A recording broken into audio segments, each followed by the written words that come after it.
The International Monetary Fund is downgrading its forecast for the global economy in 2025. At its spring meeting with the World Bank, the IMF predicted global growth of 2.8% this year, down from the earlier forecast of 3.3%. In particular, the US will be hit, with the fund warning of a, quote, major negative shock to growth, pointing the finger at the Trump administration's tariffs. Let's get more details about this from our correspondent Janelle Dumalaon, who's at IMF headquarters there.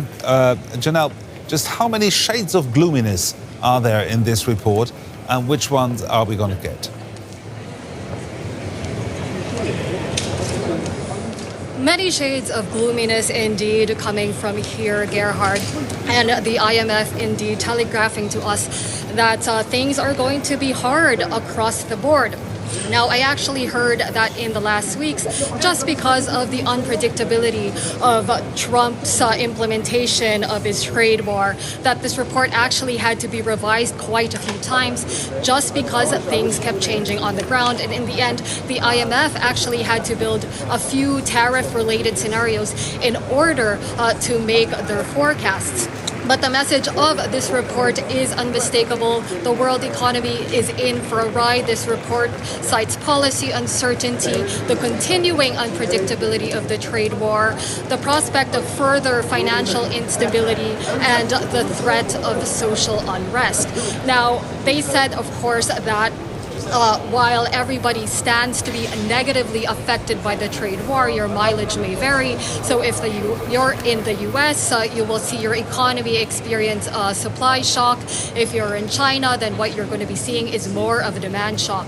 But apart from all of that, I would like to highlight that, I'm coming to you from the spring meeting. So this is actually a forum where the world comes together in order to discuss the most pressing economic issues that we are experiencing in our times. So these include things like climate change, the threats and opportunities presented by AI, the how to hold off incoming sovereign debt crises. But what's happened is that this trade war has really sucked out all of the air in the room, and that's reflective of how the rest of the world has sort of had to refocus its energies to figure out just how the economy is going to get through this, and that sentiment is certainly coming through in that report that was released today. Any glimmer of hope there coming out of that spring meeting? Briefly, if you can.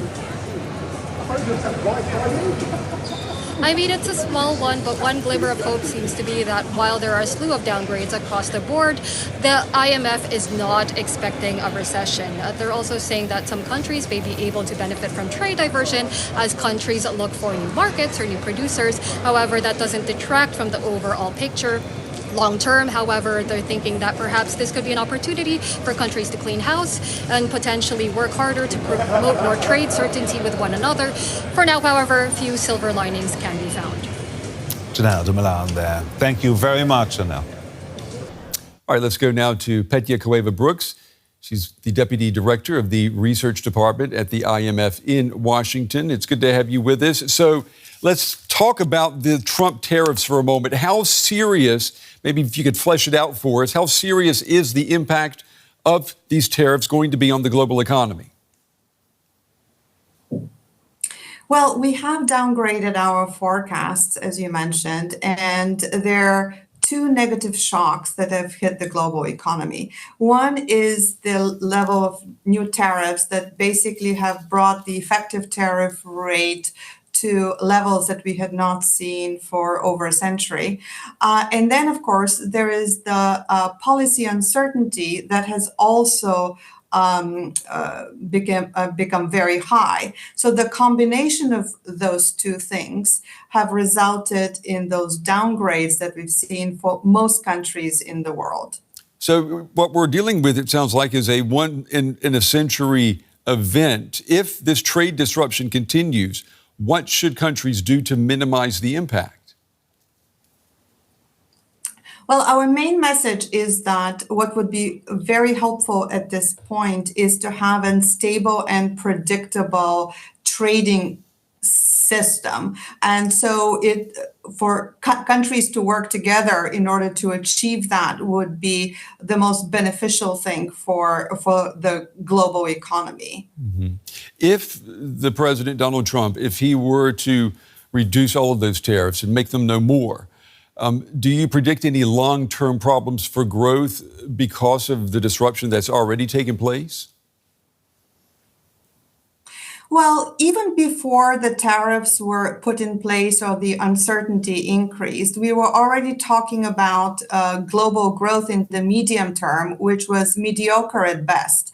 And that was because of the long-standing issues such as demographic change as well as low productivity growth. So it's certainly true that even in the absence of these tariffs, there would be a lot of work that countries would need to do in order to bring up those growth rates. I know that we have seen the U.S. dollar weaken since the tariffs story began, and a weak dollar normally means that it's easier for countries to pay off their debts. I'm wondering, will the global trade disruption, will it offset the benefit of this? Well, the weaker dollar would certainly be helpful for those who have, for the countries that have high levels of debt denominated in dollars. But we should keep in mind the global environment where we do expect external demand to be weaker, and of course the impact of that uncertainty is not going to be helpful. So all of these things are going to work in the other direction. And for the low-income countries, also the cuts in aid is something that is going to be yet another negative factor. And the United States economy, am I correct in saying that you expect it to take an especially hard hit from the tariff effect? Well, we have downgraded our forecast for the U.S. to 1.8 this year, which is a significant downgrade relative to what we had in January. Then we had a number of 2.7. But it's also important to mention that this is not just the impact of the tariffs, it's also the impact of uncertainty. And part of that slowdown and kind of cooling off of the economy was bound to happen because the U.S. economy was going very strongly in previous years. Okay. Petya Koeva Brooks with the IMF, we appreciate you taking the time to flesh out the details about this prediction for the rest of the year. Thank you. Thank you.